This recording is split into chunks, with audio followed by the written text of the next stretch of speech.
আচ্ছা, মিক্সড মিডিয়ায় তোমাদের প্রত্যেককে স্বাগত। আজকে তোমাদের এই যে পোস্টিং অর্ডার পাবলিশড হলো, এরপরে তোমাদের জয়েনিং প্রসেস। তো জয়েনিং প্রসেস নিয়ে অনেকেরই অনেক ধরনের কোয়ারিজ রয়েছে।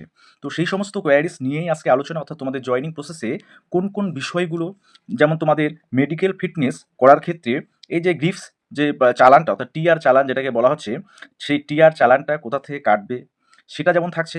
পাশাপাশি তার টিআর চালানের পাশাপাশি তোমাদের ওপিডির টিকিট কাটতে হবে কিনা সেটাও একটা বিষয় রয়েছে।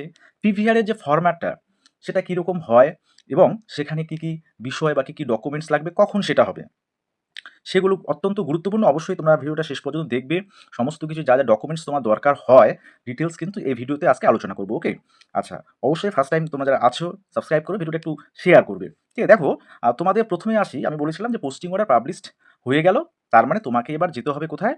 তোমার নির্দিষ্ট যে কর্তৃপক্ষ, অথরিটি, অর্থাৎ যদি মেডিকেল হসপিটাল হয়, অর্থাৎ এমসিএইচগুলোর ক্ষেত্রে, তাহলে অবশ্যই তোমার সেখানে যে এমএসভিপি অফিসে যেতে হবে এবং অন্যান্যদের ক্ষেত্রে সিএমওএইচ অফিসে যেতে হবে। অর্থাৎ সেখানে গিয়ে তোমরা ডিটেলসটা আগে শুনবে।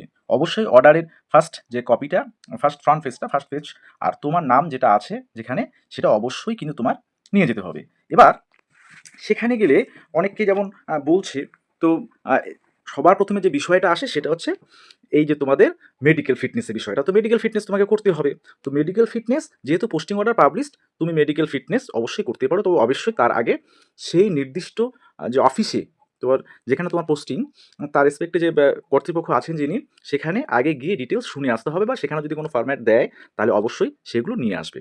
তো মেডিকেল ফিটনেস এরপরে শুরু করবে, সেখানে যে একটা গ্রিফস চালান সেটা কাটতে হয়। তো তোমাদের এর আগে কিন্তু আমি গ্রিফস, এই যে গ্রিফস পোর্টাল থেকে 25 টাকার একটা টিআর চালান যে কাটতে হয়, সেটা কিন্তু তোমাদের আগে একটা ভিডিওতে আমি দিয়েছি। অবশ্যই ডেসক্রিপশন বক্সে প্রথমে থাকবে, কমেন্ট সেকশন দিয়ে রাখবো, সেটা তোমরা একবার দেখে নেবে। হ্যাঁ, তো কীভাবে গ্রিফস পোর্টাল থেকে এই চালানটা কাটবে, আমি যেমন এই চালানের একটা কপি তোমাদের দেখাচ্ছি। দেখো, এটা তো অবশ্যই অনলাইনে তোমরা কাটতে পারবে। প্রত্যেকটা যে জবের ক্ষেত্রে এই গ্রিফস চালান, অর্থাৎ গভর্নমেন্ট জবের ক্ষেত্রে জয়েনিংয়ের সময় কিন্তু মেডিকেল ফিটনেসের সময় এই চালানটা দরকার হয়। আচ্ছা, তুমি মেডিকেল ফিটনেসের ডিটেলসগুলো মনে করো তুমি কমপ্লিট করলে।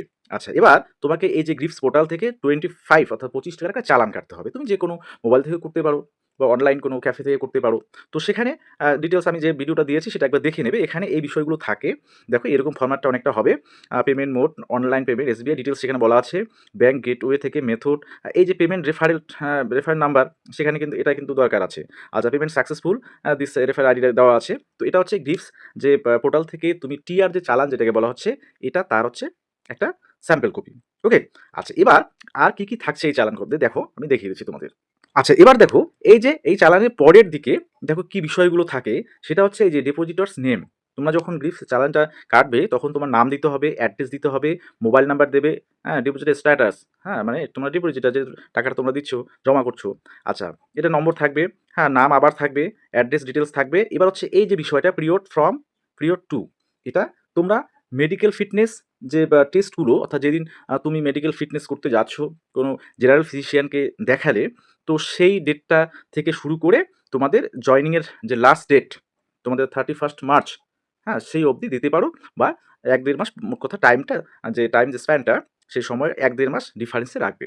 ওকে, তোমাদের 16 তারিখ থেকে জয়েনিং শুরু হচ্ছে। তো 16 থেকে 31শে মার্চ পর্যন্ত তোমাদের সময় আছে। যদি কোনো ক্ষেত্রে কারো যদি কোনো অসুবিধা হয়, কিছু স্পেশাল কেস থাকে, সেক্ষেত্রে তারা এক্সটেনশন তার জন্য আবেদন করে পরবর্তীতে জয়েন যদি করে, সেক্ষেত্রে এই পিরিয়ডটা একটু বেশি করে নেবে। ওকে, আচ্ছা, তো দেখো, তাহলে যেদিন তুমি আ সেই মেডিকেল ফিটনেস করতে যাচ্ছ, তাহলে ফ্রম সেই ডেটটা দিয়ে দেবে। আর পিরিয়ড 2 কতদিন অবধি সেটা থাকবে ভ্যালিডিটিটা, সেটা সেই বিষয়টাও তুমি উল্লেখ করবে। 1 বা 1.5 মাস পরে ডেট একটা দিয়ে দেবে। ওকে, আচ্ছা, এটা কমপ্লিট হলো। এই ডিটেইলস, পেমেন্ট ডিটেইলস এখানে সবকিছু দেয়া আছে। আর এখানে কিছু নেই। ওকে, এটা গেল তোমাদের টিআর চালানটা। এবার আমি আসি পরবর্তীতে আরেকটা বিষয়। আচ্ছা, এবার আরেকটা বিষয় দেখো, যে তোমাদের এই যে নির্দিষ্ট যদি ডেট থাকে, যেমন এক্ষেত্রে এখানে হচ্ছে একটা ওপিডির টিকিট কাটা, অর্থাৎ ওপিডির যে টিকিট বিষয়টা থাকে সেটা অনলাইনে কাটা যায়। অর্থাৎ যদি কোনো ক্ষেত্রে এমন হয় যে নির্দিষ্ট একটা ডেটে তোমাদের এই মেডিকেল ভেরিফিকেশান, ফিটনেস মেডিকেল ভেরিফিকেশানটা হবে, তাহলে সেই ডেটের একটা ওপিডি টিকিট কেটে নিতে হয় অনলাইনে। অর্থাৎ সেটা তোমরা ডব্লিউবি হেলথের অফিসিয়াল ওয়েবসাইটে গিয়ে সেই রেসপেক্টিভ মেডিকেল কলেজ বা ডিস্ট্রিক্ট হসপিটালে সেখান থেকে অনলাইনে একটা ওপিডি টিকিট কাটতে হয়। ওকে, তো সেখানে ডিটেলসগুলো দেওয়া থাকবে, কবে তুমি যাচ্ছ, হ্যাঁ, তোমার নাম, ডিটেলস দেখো, ডিপার্টমেন্ট জেনারেল মেডিসিন, তো ডিটেলস কিন্তু দেওয়া আছে, ডক্টরের নাম দেওয়া আছে। এবার এখানে ক্লিনিক্যাল নোটস, অ্যাডভাইস এগুলো থাকে। তো এটা তোমাদের যখন তোমরা যাবে, যদি দরকার হয় তখন সেখান থেকে করবে, অযথা আগে এটা করার দরকার নেই। এবার মেইন আসছি তোমাদের পুলিশ ভেরিফিকেশানে, অর্থাৎ ভিআর এর যে ফরম্যাট, পুলিশ ভেরিফিকেশন যে ফরম্যাটটা সেটা নিয়ে আসি এবং জয়নিংয়ের বাকি প্রসেসগুলো বলছি। ওকে, আচ্ছা, এবার দেখো তোমাদের সবথেকে যেটা বেশি জিজ্ঞাসা সেটা হচ্ছে পুলিশ ভেরিফিকেশন।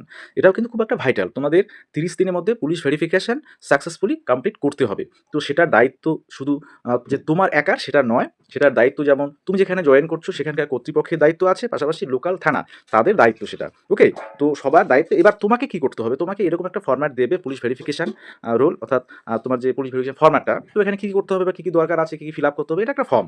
তো সেখানে অবশ্যই একটা ফটো তোমরা সেখানে সাটিয়ে দেবে। এরপরে অ্যাপয়েন্টমেন্ট মেমো নাম্বার, অর্থাৎ তুমি যে অ্যাপয়েন্টমেন্ট লেটারটা তুমি পাবে, সেটার মেমো নাম্বারটা এখানে লিখিয়ে দেবে। এবার তোমার নাম লিখবে, সারনেম, নেম, এরকম ফরম্যাট থাকে তোমাদের ডিটেলস, অর্থাৎ অ্যাপ্লাইড ফর কোন সার্ভিসের জন্য তুমি অ্যাপ্লাইড করেছিলে বা কিসের জন্য ডিটেলস, এই যে পুলিশ ভেরিফিকেশন করতে হচ্ছে সেটা তোমাদের স্টাফ নার্স গ্রেড 2 ডিটেলস দিয়ে দেবে। আচ্ছা, এরপরে আর কি আছে ডিটেলস তোমাদের আমি দেখাচ্ছি। ওকে, আচ্ছা, এবার দেখো তোমাদের এই যে ফরম্যাটটা এখানে যেমন প্রেজেন্ট অ্যাড্রেস দেওয়া আছে, ডিটেলস লিখবে, হোম অ্যাড্রেস ফুল লিখবে। তারপরে নেক্সট বিষয়গুলো দেখো, এই যে তোমাদের এখানে পার্টিকুলার যে আছে, particular of place where you have resided for more than 1 year during the preceding 5 years, অর্থাৎ বিগত 5 বছর ধরে তুমি কোথায় আছো সেই ডিটেলসটা তোমাকে এখানে দিতে হবে। একটা নির্দিষ্ট ডেট বা একটা মোটামুটি দিয়েই তোমরা এটা ফিল আপ করে নেবে। আচ্ছা, কী কী আছে সেখানে অবশ্যই তোমরা সেটা দেখিয়ে দিচ্ছি। তাহলে দেখো এখানে তোমাদের এই যে ফর্ম, যেখানে বলছে যে ফ্রম টু, মানে কবে থেকে কত অবধি, যে এখনও যেহেতু আছো তো তোমাদের পার্মানেন্ট অ্যাড্রেসটা, রেসিডেন্সিয়াল অ্যাড্রেস তোমাদের ফুল ডিটেলস দিয়ে দেবে। আচ্ছা, এরপরে তোমাদের এখানে গার্জিয়ানের ডিটেলস দিয়ে দেবে। হ্যাঁ, এটা দেখলেই তোমরা বুঝতে পারবে ফরম্যাটটা। আচ্ছা, এরপরে দেখো nationality of father, mother, husband, wife details দিয়ে দেবে, যার যেটা প্রযোজ্য যেখানে। আচ্ছা, এক্সাক্ট ডেট অফ বার্থ। এবার বলছে এখানে to be supported by birth registration certificate, admit card, West Bengal secondary education, any other recognise board. দেখো এক্ষেত্রে আমি বলবো তোমাদের জন্ম সার্টিফিকেট অর্থাৎ বার্থ সার্টিফিকেট যাদের আছে তাদের কিন্তু এই কথা সব থেকে সুবিধা হয় পুলিশ ভেরিফিকেশনের ক্ষেত্রে। কারণ এখন তোমরা জানো যে এমনিতে এসআইআর বিষয়টা আসছে এবং আগামীকাল সেটার যে রেজাল্ট, অর্থাৎ যে ফাইনাল যে লিস্ট সেটা পাবলিশড হবে। তো সেটাও কিন্তু একটা বিষয় যে কাদের নাম থাকবে বা না থাকবে। তোমাদের মধ্যে যদি কারো এরকম সমস্যা হয় সেক্ষেত্রে কিন্তু অনেকটা অসুবিধার মধ্যে পড়তে পারো। যাই হোক, যাতে না হয় কারো, এটাই চাইবো। তো এক্ষেত্রে দেখো তোমাদের বার্থ সার্টিফিকেট থাকা খুব জরুরি। মাধ্যমিক অ্যাডমিট কার্ড দিয়েও হবে, কিন্তু সেক্ষেত্রে একটু ঝামেলা হয়। আচ্ছা, স্কুল লিভিং সার্টিফিকেটগুলো ওনারা কিন্তু চান, অর্থাৎ লোকাল থানায় যে এই ফরম্যাটটা যখন আসবে তখন সেই ডকুমেন্টসগুলো ওনারা চাইবেন। আমি ডিটেলসটাকে দেখিয়ে দিই তারপরে। আচ্ছা, এরপরে দেখো তোমাদের ডিটেলস ফিল আপ করে দেবে, place of birth, district, state in which is situated, district details এখানে আছে, কোন ক্যাটাগরি। এবার এডুকেশনাল যে ডিটেলসটা তুমি এবার তোমার মাধ্যমিক থেকে শুরু করবে। মাধ্যমিক তুমি যে স্কুল কোন স্কুল থেকে করেছো, ডেট অফ এন্টারিং, হ্যাঁ, একটা ডেট দিয়ে দেবে, date of leaving, examination pass Madhyamik. আচ্ছা, এইচএস দিয়ে দিলে, যার যেটা আছে দিয়ে দিলে, নার্সিং সেটাও দিয়ে দেবে ডিটেলস। ওকে, আচ্ছা, এগুলো ডিটেলস ফিল আপ করলে এবার তারপরে if you have at any time been employed given details. এবার তুমি যদি কোথাও আগে চাকরি করে থাকো, যেমন অনেকে তোমাদের সিএচও পোস্টে কর্মরত ছিলে, তো ডিটেলস সেখানে কিন্তু দিতে হবে। তো সেক্ষেত্রে যে সিএচও যে তুমি বা এই যে পোস্টটা সেটা রিজাইন দিয়েছো, অনেকের অর্ডার কিন্তু পাবলিশড হয়েছে, অর্থাৎ রেজিগনেশন অ্যাকসেপ্ট করেছে। তো সেক্ষেত্রে তোমার হচ্ছে যে এই যে কত থেকে কত তুমি কতদিন সার্ভিস করেছিলে এবং তুমি কোথায় সার্ভিস করেছিলে ডিটেলস, তোমার অ্যাড্রেসটা দিতে হবে। ঠিক আছে, এগুলো কিন্তু মাস্ট। আচ্ছা, সেক্ষেত্রে তোমাদের সিএচওর ক্ষেত্রে বলি, সেখানেও তোমাদের নো লিটিগেশন বা এনওসি যা বিষয়গুলো থাকছে সেগুলো কিন্তু অবশ্যই ডকুমেন্টসগুলো লাগবে। ওকে, তো যে 13 নম্বরে, have you ever been convicted by a court of any offence or chargesheet by police in connection with any criminal process, অর্থাৎ ক্রিমিনাল কোনো কেস যদি তোমার থাকে তাহলে তোমার কিন্তু সেক্ষেত্রে সেটা বিবরণটা দিতে হবে ডিটেলস। ওকে, এটা কিন্তু খুব ভাইটাল, কারণ তোমাদের পোস্টিং অর্ডারে কিন্তু স্পষ্ট সেটা বলা আছে। সেক্ষেত্রে তোমার কিন্তু একটু ঝামেলা হতে পারে। আচ্ছা, names of two responsible person of your locality or two referees to whom you are known. এবার এই বিষয়টা সবথেকে গুরুত্বপূর্ণ, এখানে দুজনের সিগনেচার লাগবে।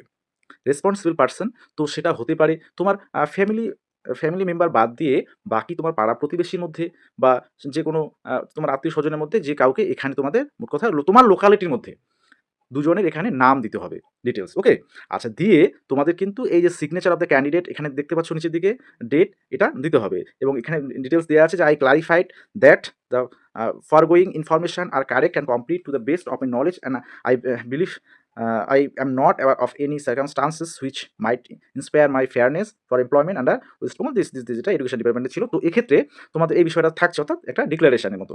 আচ্ছা, এটা গেল। এরপরে তোমাদের বিষয়টা দেখো। আচ্ছা, এবার দেখো ফাইনাল যে পার্টটা। এবার এখানে একটু যে গুরুত্বপূর্ণ বিষয় ভালো করে দেখবে, যে certificate to be signed by gazetted officer or member of legislative assembly or other authority prescribed by the appointing authority. অর্থাৎ তোমার অ্যাপয়েন্টিং অর্থাৎ পুলিশ ভেরিফিকেশনের এই যে সিগনেচার ফর্মটাতে কার সিগনেচার লাগে সেটা যেমন এখানে বলা আছে, এবং তোমাদের সেখানে কিন্তু বলে দেবেন যে কাদের সিগনেচার লাগবে। সেটা গ্যাজেটেড অফিসার বা এমএলএ এমপি এদের দ্বারা করলে হবে, না অন্যান্য কারা এখানে সিগনেচার বা কার সিগনেচার দরকার আছে। তো ওনারা সার্টিফাই করে দেবেন। কি সার্টিফাই করবেন? Certified that I know Shri dash, তোমার নাম হবে, হ্যাঁ তোমার বাবার নাম হবে, এবার কত দিন থেকে তুমি চেনো বা তিনি চেনেন, ডিটেলস এখানে কিন্তু উনি ফিল আপ করবেন, এবং place, date, signature, designation, status and address details কিন্তু ওনার থাকছে, যিনি সিগনেচার এখানে করবেন। ওকে, ওনার ডিটেলসটা কিন্তু এখানে থাকবে। নিচের দিকে দেখবে, আবার তোমার দেখাচ্ছি, দেখো এখানে ডিটেলস কিন্তু দেয়া আছে, যে signature and designation of the issuing officer and the name of office with full address and date. তো সব থেকে বেটার এটা হচ্ছে তোমাদের যে সরকারি অর্থাৎ গ্যাজেটেড কোনো অফিসারকে দিয়ে এই সিগনেচারটা করানো কিন্তু সব থেকে গুরুত্বপূর্ণ সরকারি অফিসারের ক্ষেত্রে। ওকে, তো তাদের সিগনেচারটা সব থেকে নেওয়া ভালো। তো সেটা অবশ্যই সেখানে ওনারা বলে দেবেন যে কোথাকার সিগনেচার, কোথায় কার সিগনেচার হলে হবে। তো সেক্ষেত্রে ডিটেলস কিন্তু ওনারা বলে দেবেন। ওকে, তো এই যে পুলিশ ভেরিফিকেশন, এবার কী কী ডিটেলস লাগবে, অবশ্যই সিগনেচার যখন যে অফিসে যাবে, গ্যাজেট অফিসের কাছে সিগনেচার করতে নিয়ে যাবে, দেখালো বিডিও সাহেবের কাছে তুমি গেলে, এবার সেখানে তোমাকে ডিটেলস নিয়ে যেতে হবে। এই ফরম্যাটে ওনার সিগনেচার করে নিতে হবে। তোমার অরিজিনাল জেরক্স ডিটেলস নিয়ে যাবে, তোমার পোস্টিং অর্ডার থেকে শুরু করে অ্যাপয়েন্টমেন্ট সমস্ত কিছু নিয়ে গিয়ে, তাছাড়া কিন্তু কোনো গ্যাজেটেড অফিসার এই বিষয়গুলোতে সিগনেচার করেন না। ওকে, কারণ এমনিতেই তোমরা জানো অনেক ধরনের সমস্যার সৃষ্টি হচ্ছে, কারণ এই সিগনেচারটা খুব ভাইটাল। ঠিক আছে? এটাই হচ্ছে পুলিশ ভেরিফিকেশন এর ফরম্যাট। এই ফরম্যাটে তোমাদের কিন্তু ডিটেলসটা ফিল আপ করে সেটা আবার গিয়ে জমা দিতে হবে। তো সেক্ষেত্রে ২ কপিও হতে পারে। ২ কপি হলে হয়তো ১ কপি ওনারা জমা নেবেন, ১ কপি হচ্ছে সেখানে মানে রিসিভ করে তোমাদের ফেরত দিয়ে দেবেন। ওকে? তো সেটা পরবর্তীতে ওই কপিটা ওনারা লোকাল থানায় পাঠাবেন। তারপর সেখান থেকে পুলিশ ভেরিফিকেশনে লোকাল থানা থেকে ইনফর্ম করবে। এই হচ্ছে মোটামুটি ডিটেলস। আর অবশ্যই অ্যাপয়েন্টমেন্ট লেটার, তোমরা মেডিকেল ফিটনেসটা করে নাও। করে নেওয়ার পরে অ্যাপয়েন্টমেন্ট লেটার আসার পরেই তোমাদের ১৬ তারিখ থেকে জয়েনিং শুরু হচ্ছে, এবং সমস্ত ডকুমেন্টস নিয়ে যাবে। তোমাদের এডুকেশনাল কোয়ালিফিকেশন থেকে শুরু করে তোমাদের নার্সিংয়ের যে সার্টিফিকেট, রেজিস্ট্রেশন সার্টিফিকেট, ডিটেলস যা কিছু আছে ডিটেলস সব নিয়ে যাবে, তাহলেই হবে। আর কিছু দরকার নেই। আর এই পুলিশ ভেরিফিকেশন বিষয়টা তার পরে আসছে। ওকে?